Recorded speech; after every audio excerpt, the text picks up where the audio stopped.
This weekend, I've been thinking about how much is lacking in the language around the term self-diagnosis, and that we're sort of stuck in this binary between thinking that people are either self-diagnosing in a vacuum or getting diagnosed by a professional psychologist or developmental pediatrician.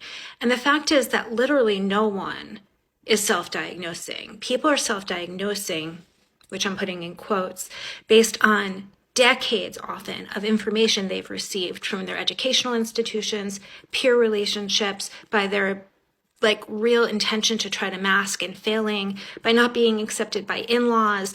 There's a million pieces of data points that somebody is putting together when they're self-diagnosing. So in some ways, I feel like people who have self-diagnosed need to claim how much information and input they've put together to come to their conclusion, in addition to their own internal experience. We also talk about diagnosis as problematic because it's not financially affordable. It isn't financially affordable.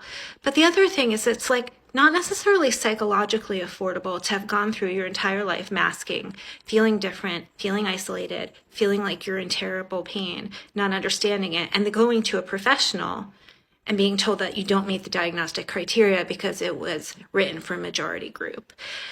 So the choice to not extend our internal resources and our expenses on professional diagnosis might be much more empowering than we'd thought.